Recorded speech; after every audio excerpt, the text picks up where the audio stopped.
so that we can access all the internal components for replacement.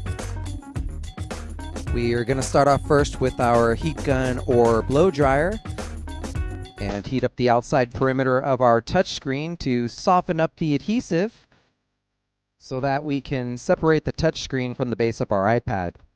1 to 2 minutes of the heat should suffice.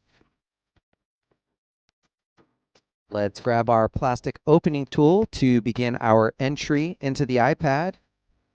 We're going to work at the touchscreen edge where it meets the bezel of the iPad to begin our separation.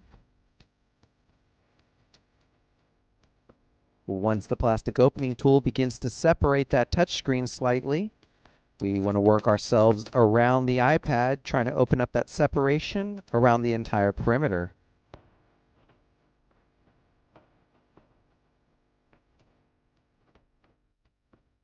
With one side of that touchscreen completely separated, we like to use a triangle opening tool in the separation so that the adhesive doesn't come back in contact with itself. As you continue working at that touchscreen into the next side, again with that separation made, let's use another triangle opening tool to keep that gap open. While working on the touchscreen, let's be mindful of the ribbon cable that's about 2 inches from the bottom on the left-hand side of the unit. Let's be careful around this area so that we don't cause any irreversible damage. Again, continuing all the way around the unit until we've got separation on all 4 sides, leaving triangle opening tools in the gap to help keep the separation.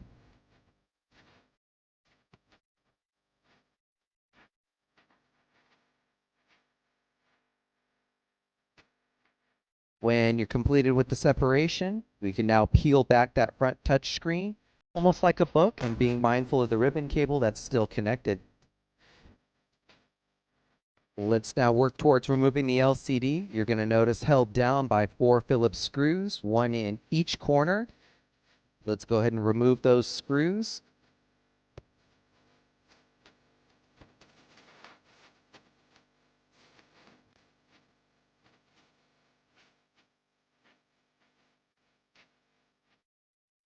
With our 4 screws removed, let's lift the LCD up and out and gently rest it onto the touch screen.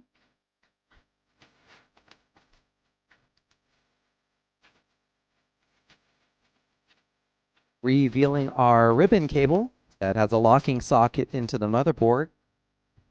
We want to lift the lever on that socket, releasing the cable so that we can remove it from the motherboard.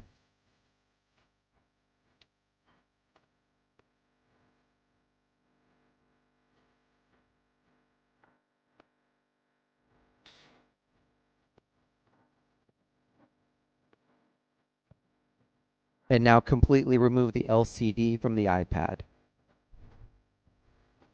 Our touchscreen is going to have similar locking sockets for removal, releasing 2 levers for the actual touchscreen ribbon cable, and then the smaller locking socket for the ribbon cable for the home button assembly down towards the bottom.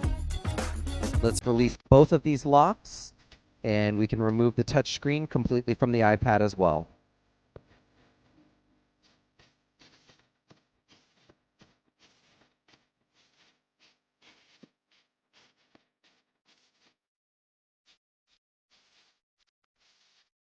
Now we're going to show you the steps necessary to remove the battery for replacement. Remove the plastic spacer just to the side of the dock port by gently prying it up from its adhesive. Let's now remove our dock port assembly. Gently pry up on the connector at the motherboard, releasing it.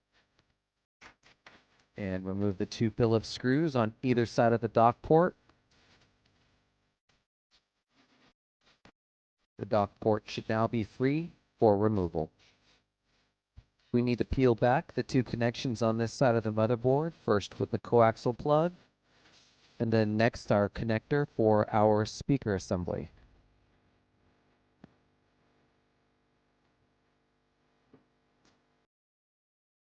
Moving to the other side of the motherboard, we have 2 locking sockets that we need to release the tabs on.